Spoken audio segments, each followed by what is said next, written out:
पहले से advance booking हो जाता है। वो गांव-गांव में उनके संगठन चलते हैं। तो अच्छा, प्रतिदिन का है? नहीं, जब लगता है वो, जैसे गुरु पूर्णिमा लगा था उसमें उन लोग का मेला लगता है। दिसंबर में लगेगा, 17 दिसंबर को लगेगा। उसका क्या तो नाम रखते हैं लोग, प्रकाश दिवस, उसका नाम है प्रकाश दिवस। और 3-4 तारीख को लगा। तो मतलब वहाँ हवन पे जो बैठेगा वो पैसा देगा? पहले से ही पैसा वो कटाया रहेगा रसीद। तो मतलब किस लिए देगा वो, कहने का मतलब ये? हवन पे बैठेंगे तो हवन की उनको मिलेगा, हवन बैठने के लिए जगह मिलेगी उनको। पहले तो बनता था ज़मीन पे ही बनता था सब। ज़मीन पे ऐसे ऐसे हवन तैयार कर दिए जाते थे पहले। तो एक ही हवन में 10 आदमी नहीं हवन कर देगा? एक में एक ही क्यों बैठेगा? नहीं तो वो 2 लोग पति पत्नी बैठते हैं हवन पर। और एक जन बस गुरुजी वहाँ से मंत्र पढ़ते हैं। छोटा छोटा हवन कुंड बनाया होंगे। छोटा छोटा। हाँ, एक ढंग का धन संचित करने का साधन है वो। तो वो बिकते हैं हवन।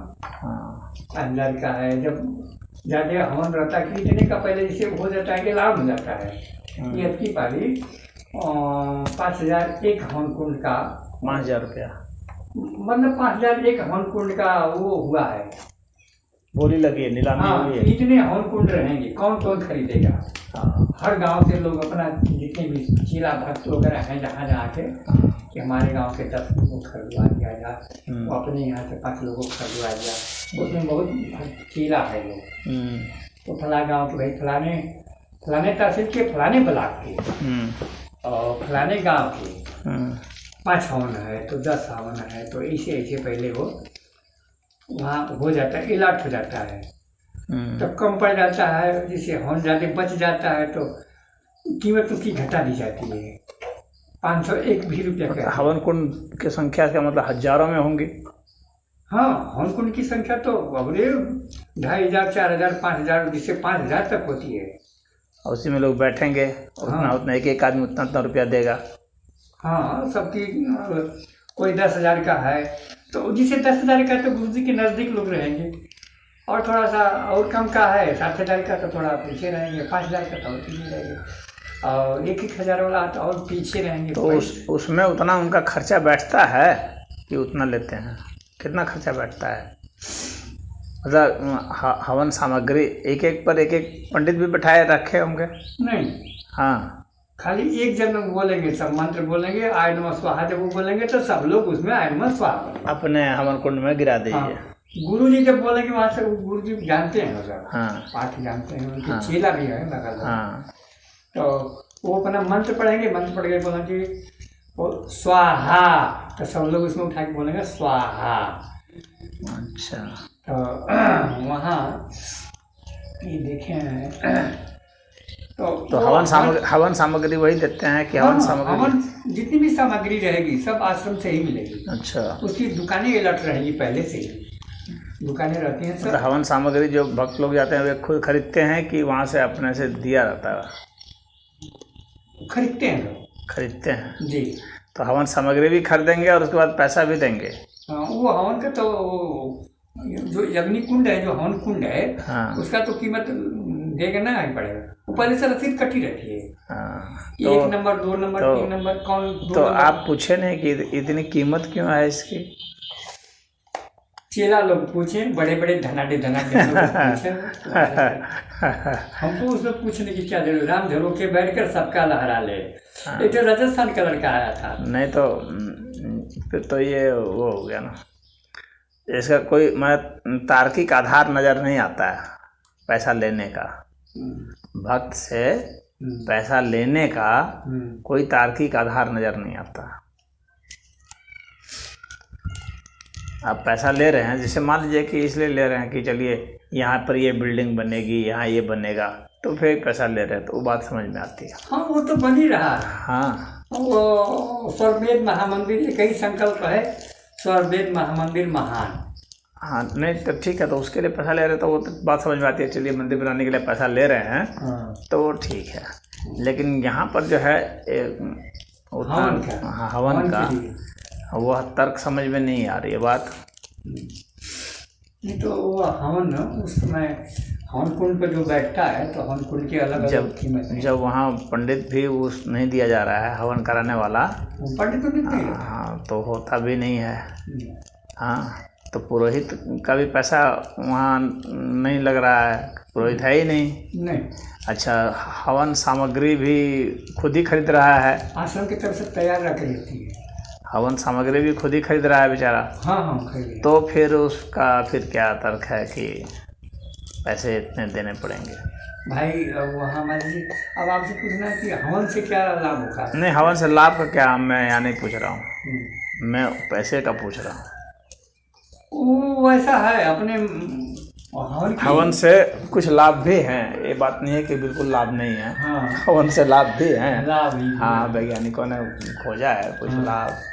हाँ लोग बताते हैं कि इससे धुआं जो जाता है फिर बादल बनता है तो बारिश होती है तो वायुमंडल शुद्ध होता है, बैक्टीरिया मार जाती है, चिकनाहट वातावरण में लाता है। हाँ तो कुछ वो आ जाते हैं, ड्रॉपलेट्स बन जाते हैं इसके जल के रिएक्शन से कुछ होता है। तो बहुत हल्का फुल्का होता है, ऐसा नहीं है कि सीडिंग हो जाता है, क्लाउड की सीडिंग हो जाती है, तो हल्का फुल्का होता है। लेकिन वहाँ यहाँ पर उसका तो मतलब ही नहीं है इस जगह पर। इसके यहाँ पर तो सिर्फ इतना मतलब है, सिर्फ जानना है कि उसको पैसे को क्यों लिया जा रहा है। अब हवन करा रहे थे, ठीक है हवन करा रहे थे, करा रहे थे, तो जब वो दे रहा है तो आप उसका पैसा क्यों ले रहे हैं? तो वह तो एक पीछे के दरवाजे से पैसा लेना हुआ, अप्रत्यक्ष रूप से पैसा लेना हुआ। तो इससे अच्छा सीधा पैसा लेते, सीधा भी पैसा देने वाला पर जाके देता है। उसमें बताया जाता है कि भाई देखिए इस महायज्ञ में जो आमजन के लिए वातावरण शुद्ध हो, ये धुआं जो उड़ता है तो जो इतनी भी खतरनाक बैक्टीरिया होती है उसको मार देता है, जो मनुष्य को नुकसान करता है पेड़ पौधों। नहीं तो उसके लिए जो है सब पैसा लेने कौन जरूरत है? मेरे पूछने का यहाँ पर मतलब सिर्फ इतना है। जो व्यवस्था बनाई गई है ये आप लोग के लिए बनाई गई है, ऐसे नहीं। तो वो तो पैसा दे ही रहा है, खरीद ही रहा है, लेकिन फिर अतिरिक्त पैसा क्यों देगा? 5,000 रुपया क्यों देगा एक हवन कुंड का? ये यहाँ पर मतलब है ना। 5 जैसे सिनेमा में पहले चलता था, टिकट चलता था कि पर्दे के पास रहेंगे तो आपका कम टिकट रहेगा, वो 1 नंबर 2 नंबर 3 नंबर चलता है, और दूर से रहेंगे तो आपको बढ़िया से दिखेगा, गड़गड़ाहट नहीं आएगा। 1 नंबर का अलग पैसा, 2 नंबर का अलग पैसा, 3 नंबर का। फिल्म में हम देखे भी हैं अपने, तो उस कैटेगरी का वहाँ भी मैं देखा हूँ। जो गुरु जी के नजदीक बैठेगा उसका अलग भाव न रहेगा, वो ज़्यादा पैसा देगा, उसका ज़्यादा पैसा रहेगा। जो गुरु जी से दूर बैठेगा यहाँ गुरु जी की कीमत है, गुरु जी की कीमत है। गुरु जी को लोग दर्शन करने जाते हैं। गुरु जी अपनी कीमत क्यों ऐसा लगा बैठे हैं? भक्त अपने से खुश होके देते हैं, सब कीमत कुछ नहीं लगाते ऐसे मिलने का, लेकिन चीला बेड़िया देगा, वहाँ यही चेला खड़ा रहेगा, अंदर घुसने नहीं देगा। तो कीमत तो हो न गई, कीमत तो हो न, कैसे कह रहे हैं कि नहीं लगा रहे हैं? कीमत तो लगा ही रहे हैं ना। जब आपने निर्धारित कर दिया, आपने जैसे जैसे दूरी नज़दीक आएगी वैसे वैसे कीमत बढ़ेगी। तो कीमत तो निर्धारित हो गई। तो इतने के हवन कुंड होते हैं सब। वो निर्णय आखिर निर्णय तो चेहरा तो नहीं लिया है ना अपने से, निर्णय तो गुरु ही लिया है। उसके गुरु जी के सब एजेंट हैं, सब एजेंट भी गुरु जी के कहने पर ही एक किए होंगे, एजेंट अपनी तरफ से नहीं किए होंगे। अपनी तरफ से कैसे कर सकते हैं? अगर अपनी तरफ से कर देता तो गुरु मना कर देता कि ये काम कौन किया है भाई, तो गुरु तो मना कर देता। इसका मतलब है गुरु ने ही वह काम किया है। हमारे जैसा खुराफाती एजेंट रहेगा तो धड़धड़ा के पहुंच जाएगा। आगे लिखा है संत निवास है, संत रहिए, अंदर जाना मना है। हम खूब जानते, खूब देखते हैं ना। जहाँ जितने लोग प्रश्न उठाते हैं ना, जो हिंदू विरोधी लोग हैं, तो वे प्रश्न उठाते हैं तो ये सब ही जो हैं उनको मसाला दे देते हैं उठाने का मौका।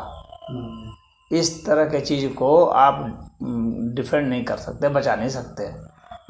यहाँ पर जो है वो तथाकथित जो भी संत हैं उनका लोभ उजागर हो जा रहा है।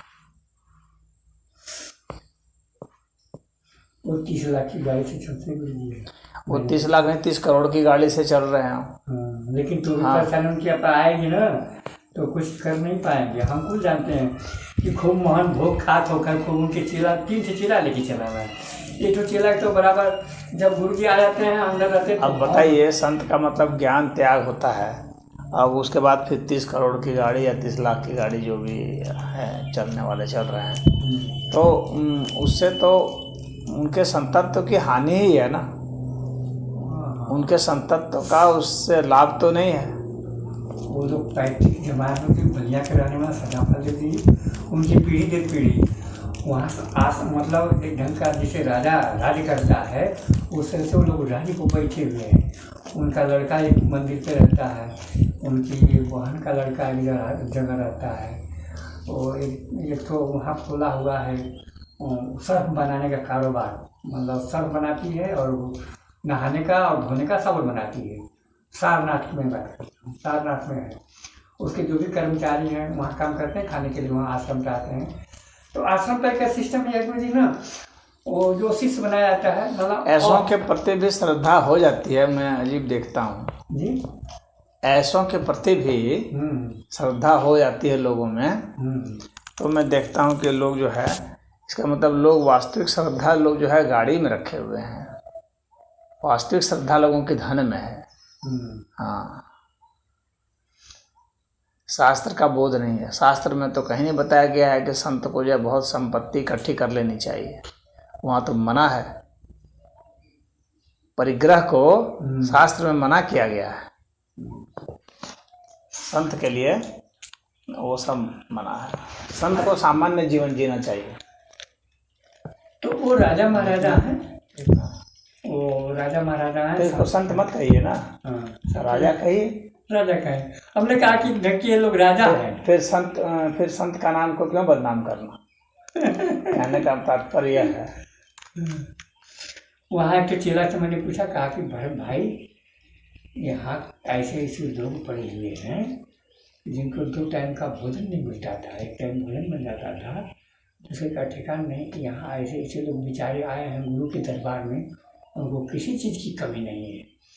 और ऐसे ऐसे लोग भक्त पड़े हुए हैं महाराज जी के। नहीं, वो तो ठीक है, मान लीजिए कि वहाँ पर आए हैं तो उनको अच्छा, इनको भोजन भी नहीं मिलता था, उनको भोजन मिल रहा है, वो तो ठीक है, उसमें वो कोई आपत्तिजनक बात नहीं है, वो तो सही है।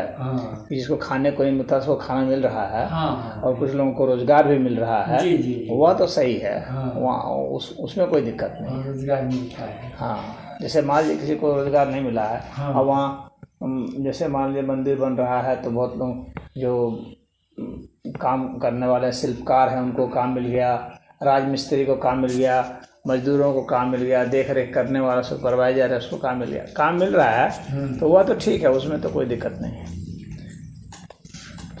वह लोग सरकार की एक अंग है, ट्रस्ट चलता है, ट्रस्ट के नाम से रजिस्ट्रेशन है।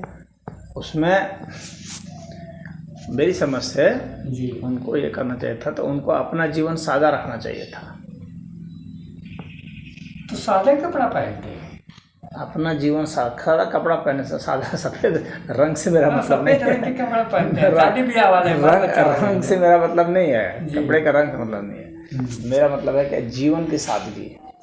समझ गए, उनको गाड़ी से 30 लाख के नहीं चलने चाहिए, पैदल चलने चाहिए, बिना चप्पल के जीवन सादगी रखनी चाहिए। अच्छा, हमको देखा उनका शिष्य तो हम बगैर चप्पल के उसमें इधर उधर चलते थे, पैर भी सबका जलता होता था। तो बहुत लोग जिसे मुलायम बनाए हुए तो कंकड़ी गिर जाती है, नंगे पाँव नहीं चल पाते हैं।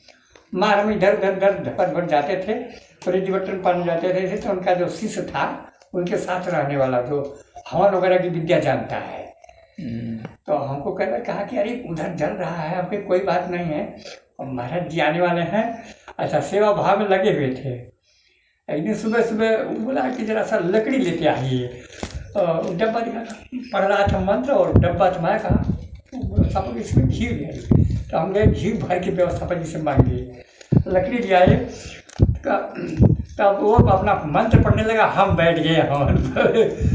तो हम ही संजोग से थे, खूब अपना मंत्र पढ़े खूब। तो बाद में कि 2 लोग और आए, खूब उसमें आया नवा सुहाग लगे, लेकिन मंत्र लड़का जानता था, एकदम कंठाग्र था, निपुण था। वहीं वेद के पाठ पढ़ाए जाते हैं बच्चों को, हाँ। वहाँ गुरुकुल चलता है। गुरु जी पहली पढ़ाई है, वेद के पाठ पढ़ाया जाता है। गुरु जी का सदा फंदर जी का वो सब भजन पढ़ाई जाती है। उनकी हम बुकलेट तो खरीद लिया है 5 रुपये की। वेद पढ़ाया जाता है तो ठीक है। वेद पढ़ाया जाता है, वहाँ गुरुकुल चलता है, बच्चे उसमें पढ़ते हैं। लेकिन पहले वेद के पाठ पढ़ाए जाएंगे, पहले पूजा पाठ करना पढ़ाया जाएगा, इसके बाद और सब विद्या पढ़ाई जाएंगी।